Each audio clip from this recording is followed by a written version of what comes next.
काही दिवसांपूर्वी पुण्यश्लोक अहिल्यादेवी होळकरांची जी जन्मभूमी माझ्या मतदारसंघामध्ये येते तिथं मी गेलो होतो। धांगडधिंगा करणारे काही लोक तिथं होते। पुण्यश्लोक अहिल्यादेवी होळकरांच्या स्मृती समोर राजकीय गाणी लावली होती। आमच्यात वाद झाला, पण आम्ही शांत होतो। आम्ही कोणाला आई बहिणीवरनं शिव्या त्या ठिकाणी दिल्या नाहीत। आणि मग हा वाद झाला, सगळं झालं, चर्चा झाली टीव्हीवर।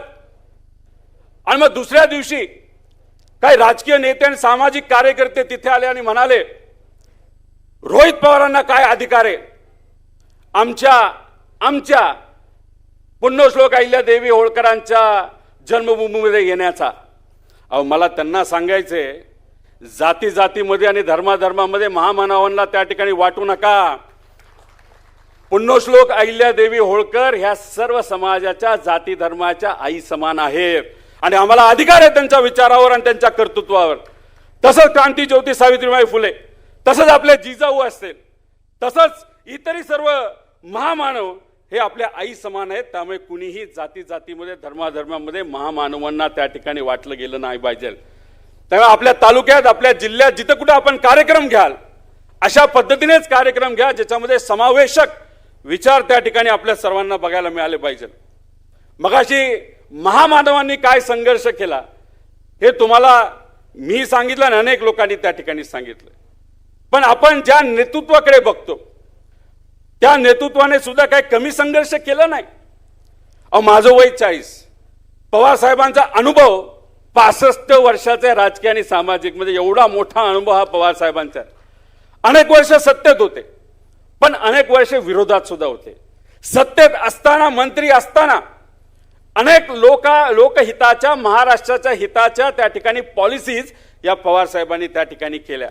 आणि विरोधात असताना दुसऱ्या दिवशीपासून घरी न बसता लोकात जाऊन त्या ज्या काही पॉलिसी असतील, जी धोरणं सत्तेत असताना लागू केली, ती खऱ्या अर्थाने लोकांपर्यंत पोहोचलीत का नाही पोहोचली बघणारा आपला हा नेता आहे। एवढा मोठा नेता त्या ठिकाणी आहे आणि त्यांनी संघर्ष खूप, म्हणजे गोवा मुक्ती संग्रामासाठी लहान असताना सुद्धा त्यांनी पहिल्यांदा संघर्ष त्या ठिकाणी केला।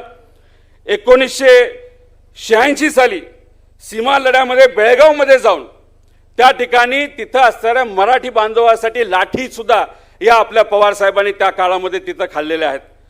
त्याच्याबरोबर मंडल आयोगाची अंमलबजावणी करणारा देशात पहिलं राज्य हे आपलं होतं। त्या काळामध्ये सुद्धा काही प्रमाणात राजकीय किंमत ही आदरणीय पवार साहेबांना मोजावी लागली।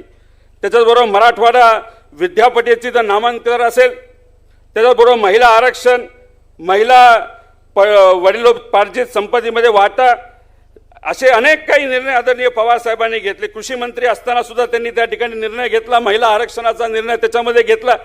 आणि या सगळ्या निर्णयामध्ये एक तर ते महाराष्ट्राबद्दल विचार करत होते आणि त्यांनी त्यांच्या पिढीचा फक्त विचार केला नाही, तर त्यांच्या पुढच्या पिढीचा केला, कधी पण 10-15 पिढी पुढचा विचार केला। राजकीय किंमत त्यांना मोजावी लागली, पण आदरणीय पवार साहेबांनी राजकारणाचा कधी विचार केला नाही, फक्त आणि फक्त लोकांचा, महाराष्ट्र धर्माचा, महाराष्ट्राचा आणि सामान्य लोकांचा विचार त्या ठिकाणी केला।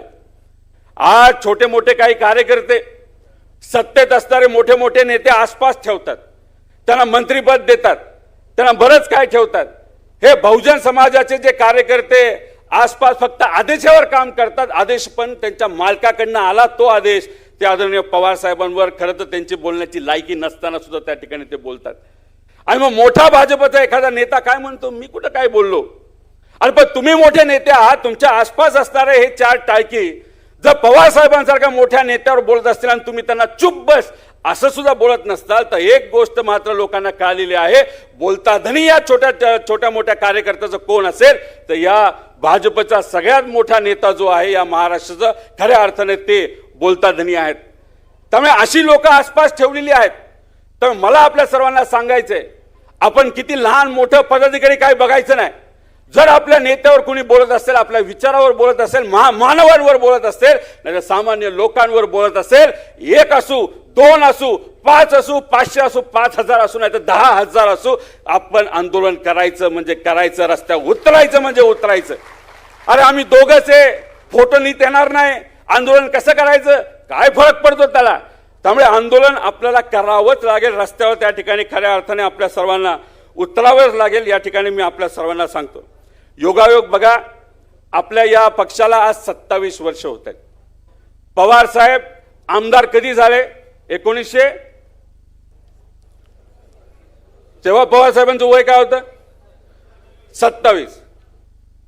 म्हणजे पवार साहेब म्हणजे आपण सगळेच म्हणतो ते आत्ता सुद्धा 16 वर्षाचे 17 वर्षासारखे एनर्जी घेऊन असतात. म्हणजे या वयामध्ये पवार साहेबांची ऊर्जा आणि ताकद बघा. महाराष्ट्राच्या कानाकोपऱ्यात कुठेही काय टुक वाजलं आणि सामान्य लोकांना अडचण झाली तर पवार साहेब म्हणतात गाडी काढा, मला तिथं जायचं या वयामध्ये. मग 27 वयाचे आदरणीय पवार साहेब असताना त्या काळामध्ये काय असेल हे त्या ठिकाणी आपल्या सगळ्यांना समजून घ्यावं लागेल. आणि एक गोष्ट आहे, तर आपला नेता एवढा धडाडीचा असेल, आपलं वय काही असलं, 10 असू द्या, 15 असू द्या, 25 असू द्या, 30 असू द्या, 100 असू द्या, तरी येत्या काळामध्ये या नेत्याची प्रेरणा घेऊन आपल्याला रस्त्यावर उतरावं लागेल, लोकांसाठी त्या ठिकाणी लढावं लागेल. जर कोणाच्या हातामध्ये काठी असेल तर काठी घेऊन या, पण लढावं तर त्या ठिकाणी आपल्या सर्वांना लागेल, कारण का संघर्ष केल्याशिवाय यश कधी येत नाही. मगाशी खासदार काळे साहेबांनी आपल्याला सांगितलं, असे अनेक उदाहरण आहेत की एक व्यक्ती, एक पार्टी आणि लोकांनी त्या ठिकाणी पाठिंबा दिलेला आहे. अहो, आजची देशाची परिस्थिती मी तुम्हाला सांगतो आर्थिक दृष्टिकोनातून अतिशय हलाखीची झालेली आहे. सुरुवातीला 2014ला या देशावर कुठेतरी 20-25 लाख कोटीचं तिथं लोन होतं. आज आपण 200 का 210 लाख कोटीवर आपलं लोन गेलेलं आहे. काही दिवसांपूर्वी आपल्या देशाचं जे काही डॉलर आणि रुपी याचं समीकरण नीट ठेवण्यासाठी आपल्या देशाने 1,10,000 कोटी रुपयाचं सोनं आरबीआयला त्या ठिकाणी विकलेलं आहे. ते कितीही नाही म्हणले तरी हे त्या ठिकाणी खरं आहे. आणि आज खऱ्या अर्थाने लोकांना सहकार्य करण्याची भूमिका असताना सुद्धा, नाहीतर जरूरत असताना सुद्धा पेट्रोल आणि डिझेलच्या माध्यमातून त्या ठिकाणी मदत केली जात नाही.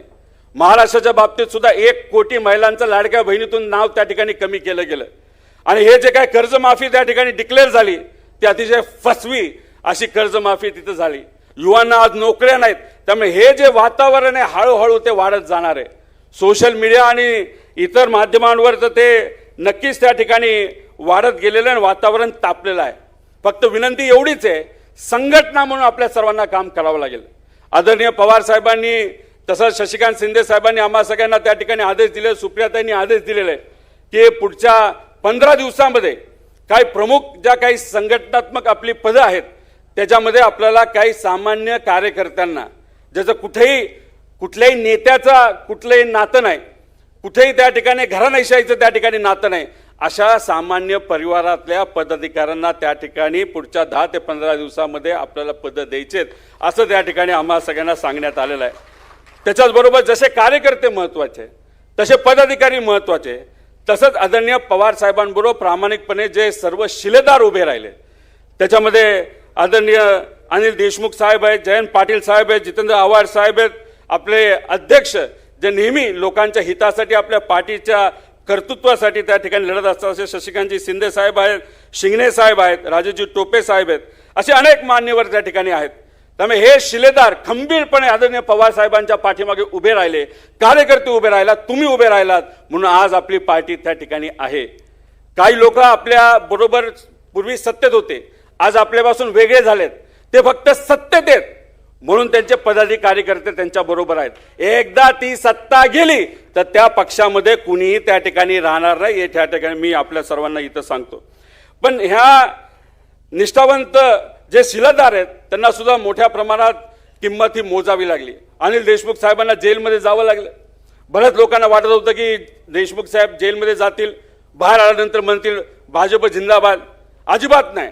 अतिशय निष्ठावंत आणि विचाराला पक्का असणारा हा नेता आदरणीय पवार साहेबांबरोबर त्या ठिकाणी राहिला. मगाशी खडसेताईंनी सांगितलं त्यांच्या परिवारावर, त्यांच्या पतीवर खूप मोठं प्रेशर हे आणलं गेलं होतं. 4 लोक काय करत होते, कदाचित ती फक्त भेट होती आणि त्याला एक पार्टी दाखवली, ड्रग्सची पार्टी, आणि त्यात ह्या परिवारावर प्रेशर आणलं आणि त्यांनी मग कालचं उदाहरण त्या ठिकाणी दिले. तरी सुद्धा खडसे परिवार हा आदरणीय पवार साहेबांवर आज सुद्धा त्या ठिकाणी आहेत. ह्या सगळ्या गोष्टी आपल्या सर्वांसाठी अतिशय